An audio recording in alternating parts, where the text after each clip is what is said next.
so that you can ask yourself that question. Did you get the essence of the message last week? If you feel you didn't, number one, review the lesson, listen to it again, read the pass out, and listen more closely today. Just in case you missed it, this is a review, but it's a continuation to go deeper. But I need to slow it down to let you know that everything that I said leading up to this as the introduction already was really the meaning of faith. Faith is one word, is doing. Faith is doing. Be not hearers of the word only. I might not be quoting it exactly. But be ye doers. That's what faith is. Faith is belief in action. So faith versus belief. This you must remember and understand. But here is the empowerment of what I'm saying. The empowerment in what I'm saying is in the fact for you to understand that you are already doing this. You're already doing it, and it's not something that you wait for, that you're learning anything about or learning how to do. You are already doing it. So it is only in this sense where the degrees of faith, the valuation of faith, big faith, little faith, weak faith, strong faith comes in. Faith is faith. But where that description comes in is in how much you're using it. That's what determines strong faith or weak faith. How diligent are you? How committed are you? How invested are you? You see what I'm saying? That's where, if it's little, big, and all of that, that's where it is. If it's little faith, big faith, it's how committed are you? How much are you doing this? How consistent are you? How persistent are you? That's where big faith, little faith, where is your faith? It's in that. But the substance itself, the element itself, the principle itself, faith, there's no size in that. There are no degrees in that. There's no big and large in that. If you're going to get into big and large and all that, is your application. Your level of application, dedication, commitment, and convincing. The convinced mind. The convinced mind. No room for doubt. No room, no room, no room, no room. Absolute faith. Now again, what we want to understand is that we're already doing this, and this is what we've come here for Tuesday after Tuesday, week after week, month after month, year after year. And if we continue, that's all you're doing. You're coming here to be challenged, coached, encouraged, motivated. It is not only I who do this, but it is sharing with one another. You coming, asking your questions, sharing your progress, giving your testimonies, supporting one another, not being judgmental of somebody else who is practicing in their own way, saying something that you call intrusive, a waste of time, or but you're getting better and better at tolerating one another, and that's good. This is an opportunity for you to grow with one another, and do you see what I'm saying? And we're watching each other, aren't we? You guys can come on up and be a part of the group, part of the family. Come on. You're not interfering. You feel better when you're not way off the words. This is part of the teaching experience, is that we need to take advantage of this time of coming together to use each other, one another, to grow from. I'm observing you, and I think you're observing yourself. But these people here give you an opportunity to grow, right? So my topic today is faith equal works. You see that on your pass out? Last week it was belief versus faith. Belief versus faith. Today, faith equal works. Faith equal works means faith is the same as works, works is the same as faith, and that's where the scripture says faith without works is dead. That simply means faith and works are the same. Faith is works. There is no faith without doing. Belief is faith in action. Doing something. Be not hearers only, but be ye doers of the word. Another word for doers is practice. Now, that takes us all the way back around to the beginning of what we are fundamentally teaching and practicing, and that is creative imagination. Creative imagination is faith. Creative imagination is doing. You're doing something. That's why I say you're doing this now. Each time you sit in active, conscious, directed meditation, that is faith in action. That is doing. That is doing. That is your belief in action, which is faith. Be ye doers of the word. Now your faith grows, if you want to look at it in some sort of measurement, to the extent, to the degree that you practice. So if we are going to make this a practice and set a time every night, same time, and go into meditation, or when you get up in the morning, or you find times during the day, then your faith is growing. It's getting stronger and stronger. Be doers of the word. And the object of your, the objective in your creative imagination, your prayer, that means your prayer request, what you're focusing on, what you're changing, what you're aspiring to, or whatever, it's changing. It's changing. There's change going on. Let's start with physical sickness, a sickness in the body, or emotional sickness, or, let me tell you. Now that goes back to belief versus faith. It is done unto you as you believe. While your faith is in action, is done unto you as you believe. Now you get back to this belief. You are believing that every day, every way, I am getting better. So that's your belief versus, now your belief working with your faith. While you are reiterating, reminding yourself, and this is your affirmations and your denials, that you never stop doing, because that's the match. You're just igniting that faith. You got to keep feeding your faith with your belief. It is done unto you as you believe.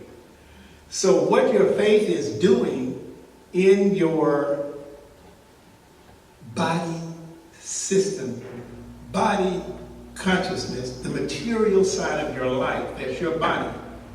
And contained in that is all of the systems in your body, all of the organs. Faith is working on it. According to your belief. Can you believe that your immune system, the total makeup, the components, the whatever, is different than what it was yesterday? If you don't, then your faith can't do its work. Yeah. See, faith is intelligence. Faith is the substance of those things hoped for. That substance is intelligence. Not only intelligent, first it is intelligence before it is intelligent. Intelligence, it is God. It is the mind of God, the energy of God, substance with a capital S. And this substance knows how to do unusual things for people of peculiar minds. All right? So now faith is going to work according to your belief in that medical situation, that physical problem, that medical problem, that issue. Let's start with sickness.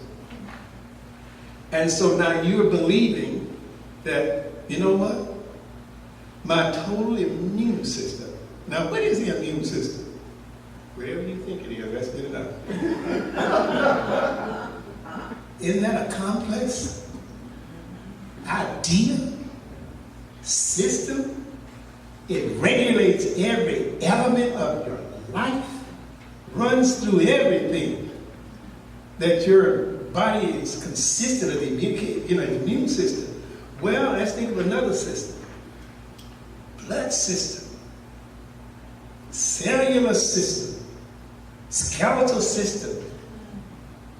Give me some more systems. Lymphatic. What? Lymphatic. Lymphatic systems. We could go on and on and on. And all of them are, for a little old me, equal to the first thing. Just complex. I can't even understand it. Even doctors don't. No matter how advanced they are, they still discover something new. With every year, something is new is revealed that they didn't know before. And there's so much there now that they don't know anything about. Which means that but the beauty of this is that we don't need to know nothing about it. By faith. If we're relying on faith, we don't need to know. But all I know is that when I woke up this morning, I don't have the same heart that I fell asleep with. I don't have the same lungs. I don't have the same pancreas. Is that what you call it? Yeah. I don't have the same kidney. Which means that if you're dealing with any problem in the kidney, in the pancreas, and the this, and the liver, and the this, and that, it's healing. If it's not instant, then gradually it is changing. If it's a pimple, if it's cancer, if it's AIDS, if it's muscular sclerosis, if it's lupus, it really doesn't matter. Your faith is becoming whole again. Thy faith has made thee whole. Thy faith has made thee well. And this talking that I'm doing right now is being doers of the word. Is practicing. Faith equals works. Faith is works. What I'm saying right now is works. That's the works. Faith without works is dead. Faith without talking like this all the time is dead. Faith without believing like this all the time, 24/7, 30 seconds out of the minute is dead. Faith without works is dead. If it's in your financial life, your material life, if it's housing, if it's transportation, if it's business success, getting a job, a promotion, success in business, or trying to manifest this urgent financial need within so many days or time, so we can throw all of that material provision stuff in the same bucket and say, it works the same way. It's a system. Still a system. Still a system. That you know what? I don't need to know how. I don't even know nothing about that. If I'm going to step out here on faith, if I'm going to work my faith, I don't need to know. Now, the limitations and the restrictions and the hindrances we put in the way of faith. Because we start allowing old thoughts, old beliefs, old fears pop up, which give us signs of conditions that we need to let go of. We place those obstacles in faith's way. Faith don't care nothing about how long the problem has been there, how grave it is, how difficult it is, how many zeros behind that one that you let scare you. Now you think God is scared of 3 zeros more than he is of 1? God can't handle 6 zeros. He made the zeros. Scared of what it made? God put a desire in your mind of a new car or an upgrade or a new home or an upgrade or new furniture and an upgrade, upgrade in shutters from drapes or blinds. The weight comes with it. The weight comes with it. The finances comes with it. The weight comes with it. But what about my credit score? What about no money to make? What about I don't have a job? What about it's beyond my budget? Wow in the world would you let some thought like that come to your mind? Those are the thoughts that you control, dismiss, get ready. Start making the way forward. Start getting busy making the way for the answer before it shows up, before it comes. That's belief. It's done unto you as you believe. That's your faith in action. Impasse in a relationship. Broken relationship. Old unforgiveness. Non-communication. Silent treatment with somebody.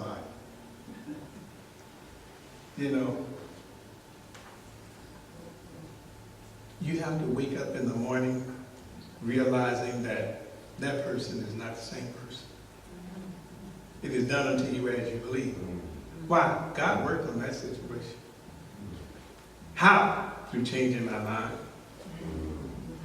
Through changing my perception. That's how the person changes. That's how the situation changes. So, you wake up this morning, I'm not the same person that I was last night when I fell asleep in recalling whatever it was that created the impasse, the situation between me and I'm a different person. And all the old memories that came up that affected your blood pressure.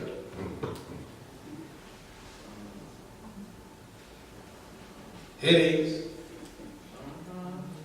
forgetfulness. See, that's coming from that. All of these are effects, side effects from resentment, hostility, and unforgiveness and its side effects. And you don't even know why you can't remember anything. Or why the blood pressure medicine does not work, or why you have to take the pill every day, for year after year after year, is because at some point you're supposed to be able to put the blood pressure pill down, because the blood pressure pill is to control the symptoms of the condition that's causing it. The blood pressure pills does not heal high blood pressure. It controls the side effects. It controls the effects. So you can manage living life without pain and feeling the suffering. Same for all of the other medicines that we take. The most of the medicines that the doctor gives us is not to heal. It's called relief. is to relieve you of the physical feelings of the side effects. And that's called, I'm not sick no more. No, that's not, I'm not sick. You're still sick. If you got to still take the medicine, then you're still sick. This is some good medicine, yes. It relieves. It makes this life, it also makes my life manageable with you. I can live with it. Without this medicine, you could not live with some people. Right? Right. Yes. Faith without works is dead. So we've given some examples to say, in different levels. But the point in review is this: faith without works. Works means that, in the example of that relationship situation, is that before you know it, there will be a change in that situation or condition in that relationship.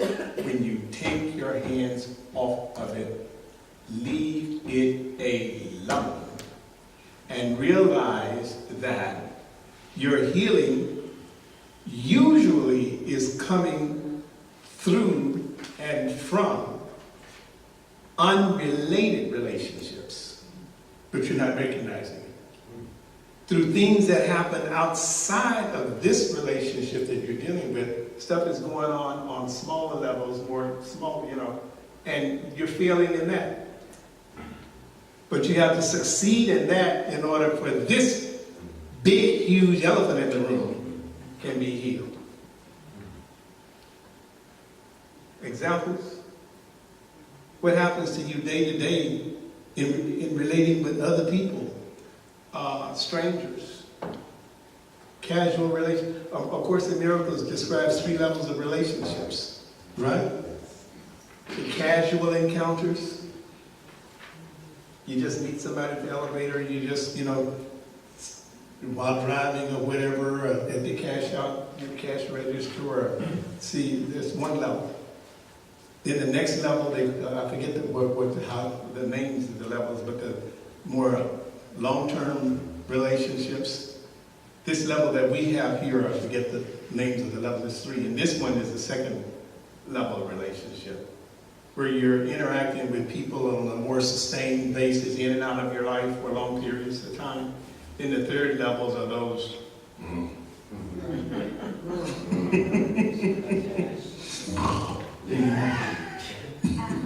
You sleep with them, you marry them, and you give birth to them, and those are the third levels. But my point is that little do you realize that on these casual encounters, you're given an opportunity to prepare yourself for healing in that long-term one. And you're failing. But that's practice. That's the answer coming through. Faith equal works. This reading comes from the Science of Mind textbook, Dr. Ernest Holmes. And what led me specifically to this reading was attending church here on Sunday. Reverend Lisa's topic was faith, active faith. And in the reading that she was reading from the Science of Mind textbook, I listened to her, and she, in essence, repeated what we had done here on Tuesday. Everything that we said on Tuesday, she preached and taught here in her Sunday lecture. And so when I listened to it and saw the reading, I said, oh, then I better go and check this. So I went to the chapter, so several references in the Science of Man textbook on faith. And this is what Dr. Holmes says. Again, Jesus tells us that our gifts brought to the altar of life, where it says, again, this is Matthew 5:23. Again, Jesus tells us that our gifts brought to the altar of life are unacceptable, for there is aught between us and our fellow man. That's what I just said.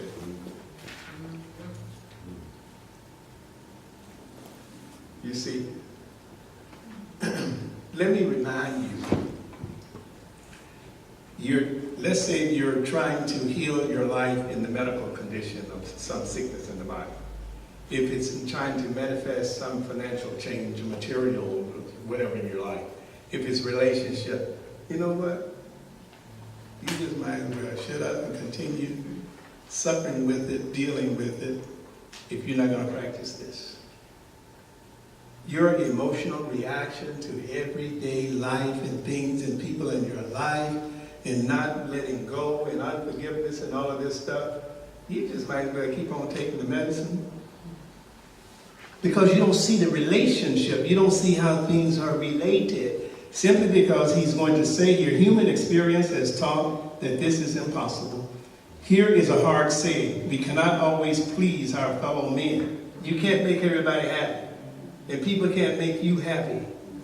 Human experience has taught us that this is impossible.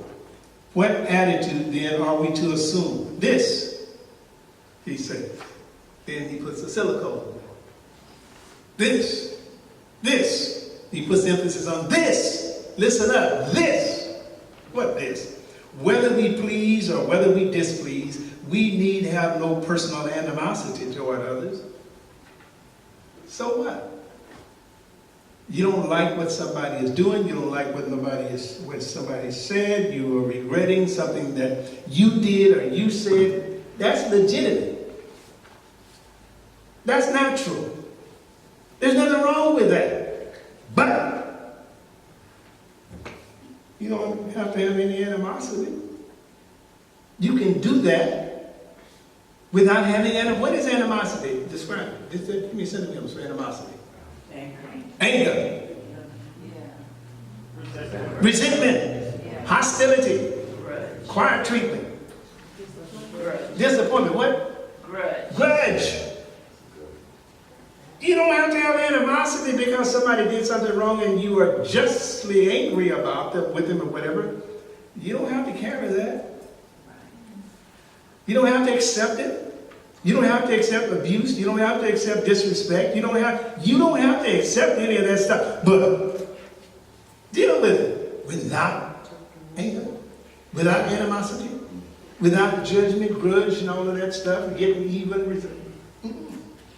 Haven't been able to do that with Kavanaugh. Absolutely. The altar of faith is approached through peace and goodwill toward all. Take it to the altar. And leave it. That doesn't mean that the issue is still not there. The problem is still not there. The evil is still not there. The food is still not changed. The food is still food. What's that got to do with you until you get this? The cancer stays in place. The cancer stays in place. The AIDS stays in place. The muscular stays in place. The this stays in place. Because your attention is there, and your attention holds it in place, and it thrives on the attention that you're giving it of animosity and anger and whatever, and it manifests as disease and discord and depravity and lack and all of this kind of stuff and impasse. But we refuse to accept the associations because it makes us feel better, feel clean, feel pure, feel right, and justified in our anger or whatever.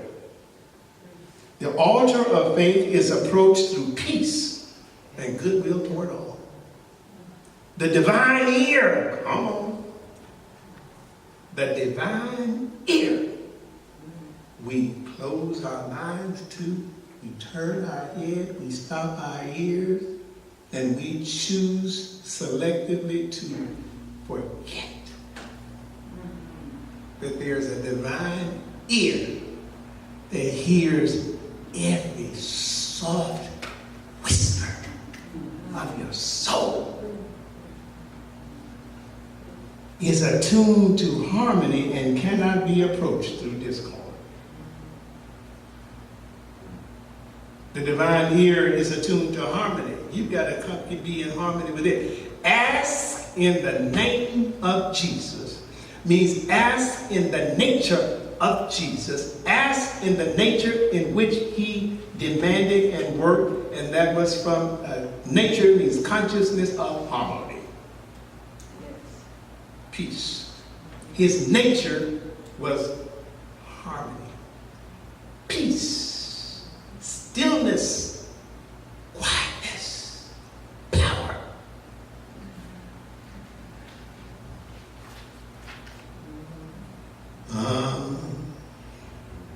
Unfortunately, we find there is a great faith in fear. Faith in the fear that one may lose his position. Faith in the fear that this thing cannot be healed. Faith in the fear that I'm going to lose this and so forth and so on. Faith in the fear that I might lose my health and so on and on. Faith is a mental attitude. Faith is a mental attitude, which is so convinced of its own idea, which so completely accepts it, that any contradiction is unthinkable and impossible. Yeah.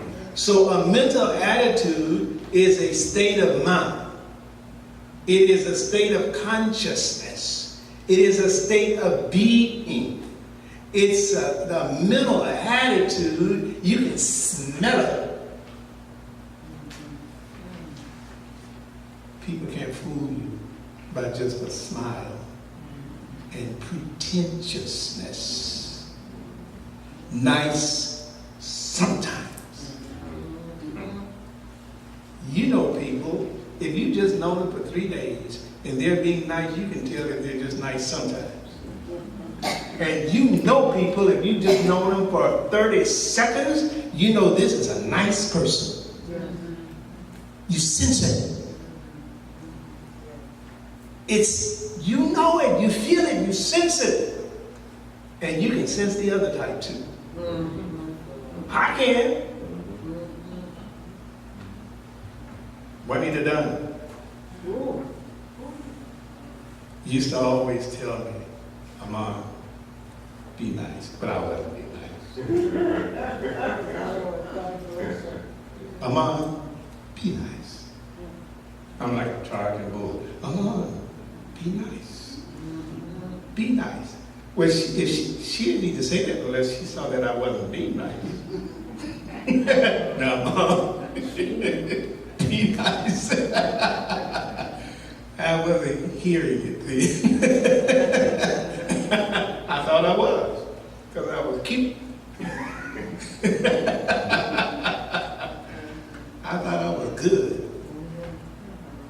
Do you understand? Yes. And you don't know that you're not being nice. You know that you're not nice. You can being nice and nice is not the same. Right. Well, I'm challenging you here today. Be serious with yourself.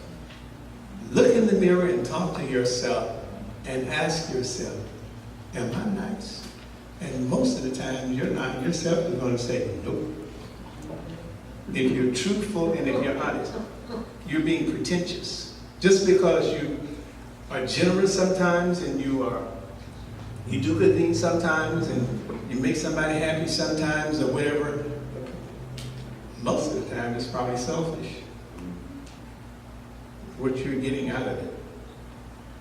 And you're doing it for you more than you are for them. If you're truthful and honest. But the reason that I'm saying this is because this scripture and this writing here says you might as well leave your gift. Don't bring it here. Give it to me, God is saying, keep it. It's not working for you or for me. I can't do anything with it. Leave it. Okay. Faith is a mental attitude, so we're talking about a mental attitude. Faith without works is dead. The topic is faith equals works. Faith and works are the same. And it cannot work if you are in a state of being judgmental, angry, out of harmony with your brother. You want to be in harmony with God. You can't be in harmony with God and be not in harmony with your brother. Over some stuff, some mess, something that is not important. Zero. Zip. Whatever. Before such a mental attitude can be created, there must be nothing left where?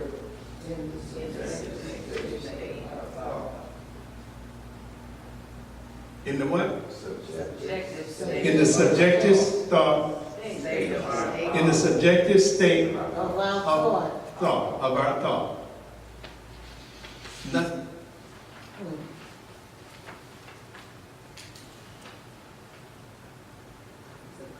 Before such a mental state can be created, there must be nothing left in the subjective state of our thought which contradicts our objective affirmation.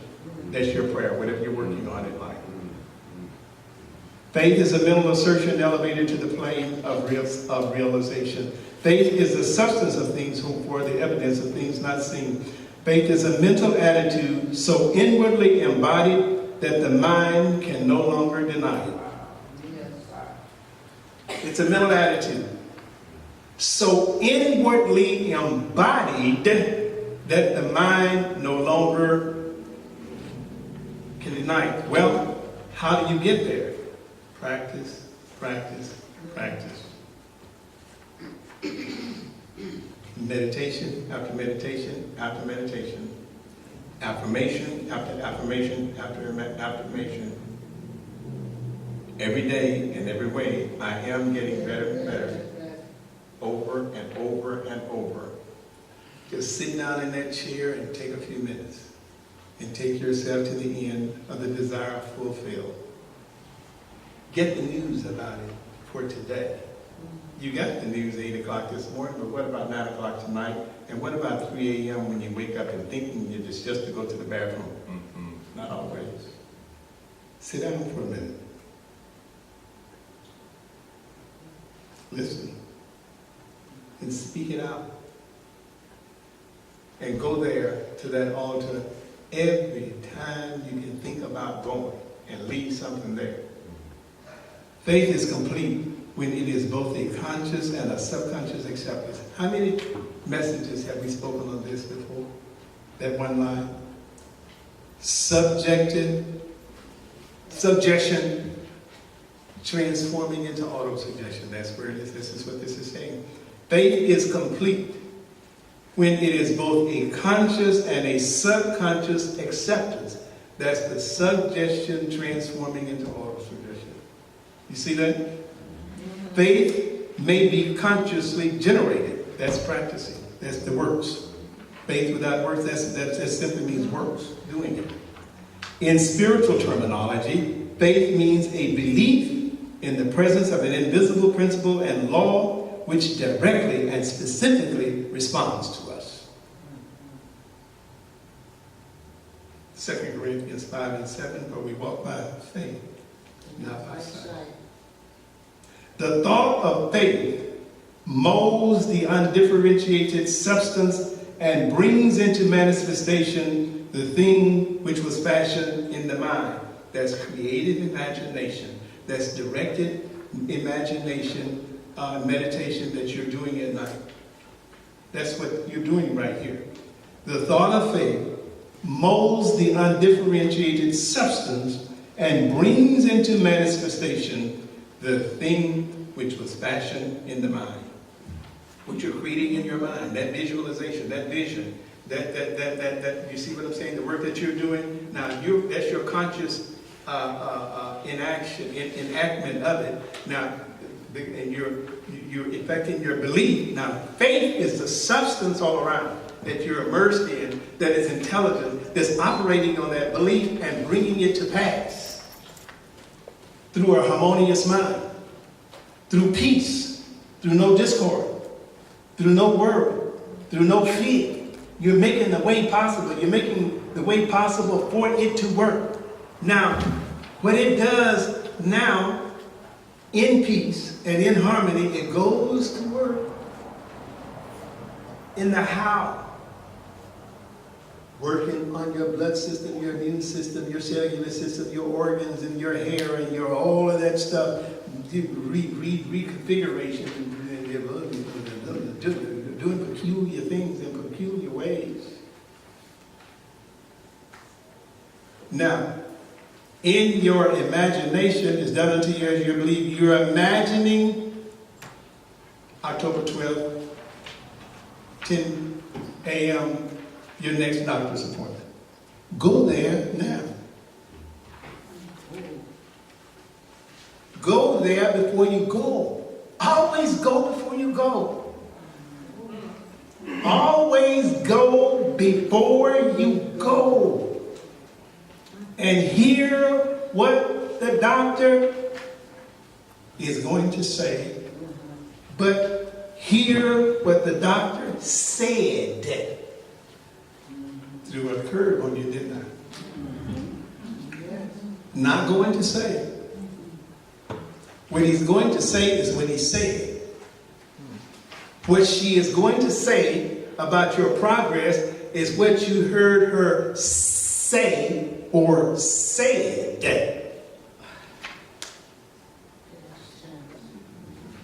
Faith.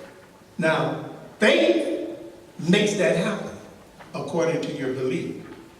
But you are doing it in creative imagination. That's work. Faith without work is dead. That's your work. Do that work. The house.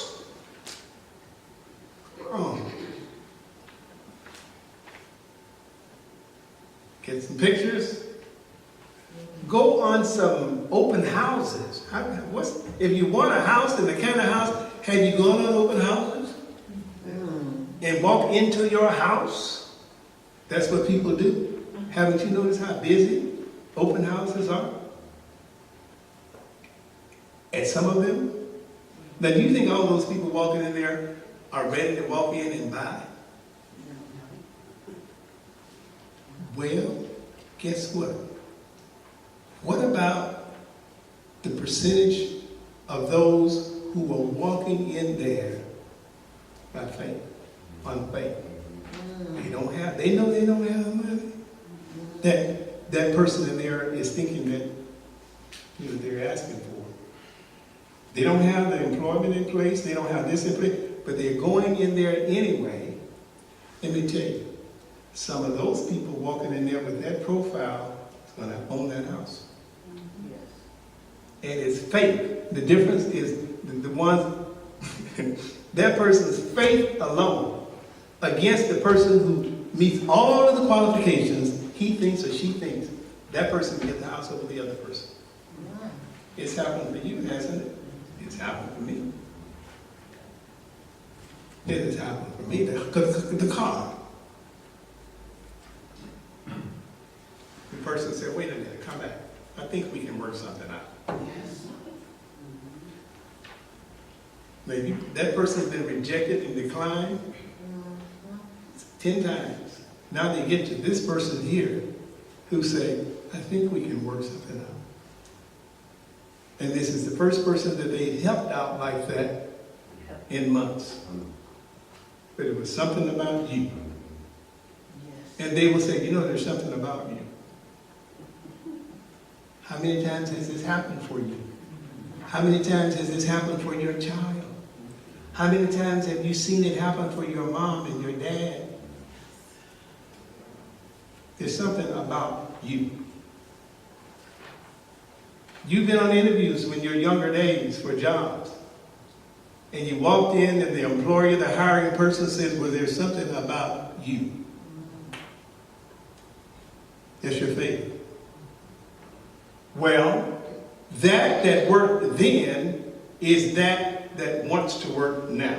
Read this. It says, this thought of faith molds the undifferentiated substance. See, all that I just said. Molds the undifferentiated substance and brings into manifestation. Faith brings it. Faith is what does it. This intelligence brings into manifestation the thing which was fashioned in mind. Whatsoever things you ask when you pray, that it is The thing which was fashioned in mind was everything you desire when you pray. The thing which was fashioned in mind. This is how faith brings our desires to pass. When we use our creative imagination in strong faith, it will create for us. It will. It will create for us out of the one substance, whatever we have formed in thought, whatever you've asked for, whatever you're desiring. Spiritual substance is all around us, waiting to be formed out of a harmonious state of mind, a mind that is not worrying and no fear and no anger and no old stuff going on. Thus we see what Jesus meant when he said, and I say unto you, ask, and it shall be given you. Thus we see what Jesus meant when he said, and I say unto you, ask, and it shall be given unto you. The law must work in compliance with our demand. The divine urge within us. What is the divine urge? Whatever it is that you are asking for, seeking, waiting for, trying to manifest. Think on it. That's the divine urge. It didn't just come out of nowhere. It came, that need that you're working on, that desire, that change, whatever. It's a divine urge. It's everything you desire when you pray. That's the divine urge. That divine urge came upon you according to perfect timing for such a time as this. This means that this is the time that you are ready to receive it, to receive what has been given you, to receive what is already done, to receive what is already completed. That's what we mean when we say it is already done. The divine urge. We need to stop thinking now. What is this divine urge that is upon you now? What have you been asking for? What have you been trying to heal? What have you been trying to change in your life? It came to you. It came to you. He says, behold, I stand at the door and knock. You say you want to be healed. No, that's me. That's healing nothing. A car, better car. Home, better home. Another booth, or to get rid of the one you got. That's just the best time. I want to do that through you right now. Let's get physical. I want to get physical through you. I want to manifest. I want to demonstrate. I want to show up in your life as this. You're not asking for it. It is proclaiming through you, this is what I want to become and be through your life right now. Amen. It's an announcement by God. It's time for you to be healed. You don't say, I want to be healed. No. It wants to be healed through you. It wants a peaceful and harmonious and prosperous life. It wants to live its life through you in perfect harmony and peace and abundance and prosperity and allness and goodness and oneness. And you're resisting. I'm a human. I want to experience life. Be like all people, normal people. Go through stuff. Man, you know some people life is not complete without problems. And other people's problems. The divine urge within us is God's way of letting us know. Watch and see everything that I just said. Did you hear everything that I just said? Watch it. Watch what Ernest Holmes says in a more intelligent way. In a more sophisticated way. In a more academic way. Watch. More intellectual. Same stuff I just said. I was just kind of raw with it. Watch this. Intelligence. Divine urge within us is God's way of letting us know that we should push forward and take that which is awaiting our demand. Did he just say what I just said? Yes. In a ghetto way? Third grade level? Putting it down there where you can understand it. He says, the principle governing faith is that when the one praying becomes convinced, his prayer is automatically answered. If the good were not already ours, didn't I just say it? If the good were not already ours in the invisible supply, it should be impossible for us to procure it in any manner. It's already. If it comes as a desire, as a need, it's already there. What's blocking it? Fear, worry, disharmony. It's the occupied mind. In order to have faith, we must have a conviction. All is well. In order to keep faith, we must allow nothing to enter our thought which will weaken this conviction. Leave people alone. Oh, yeah. Let people be people.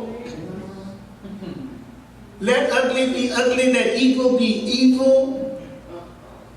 Shut up, get out of the way, go to sleep. Put a sign up, close. I'm busy. I'm occupied. Delete. Okay, you all right. I accept you as you are. With your pain, with your suffering. I still don't know who there was in prison that was calling me.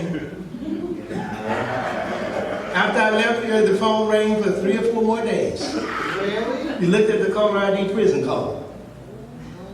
Guess what? Phone's not ringing anymore. They solved their problem.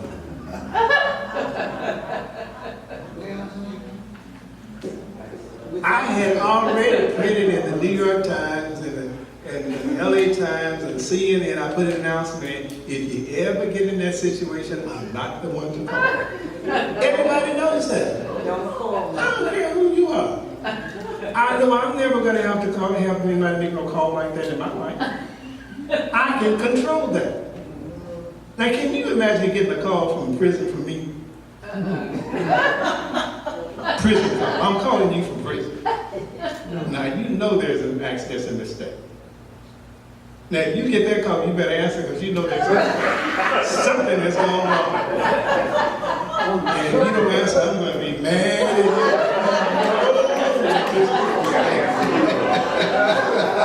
You better answer. Because you know it's making identity. That was called syrup in that bottle. That was not legal.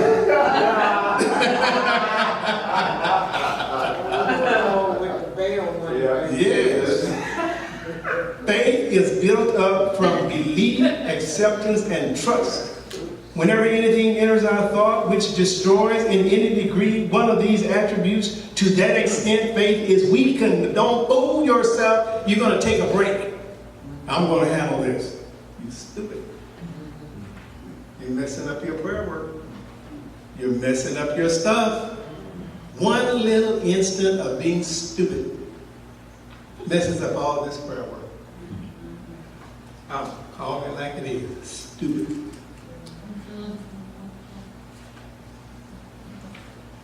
Answer the phone, listen, hang up.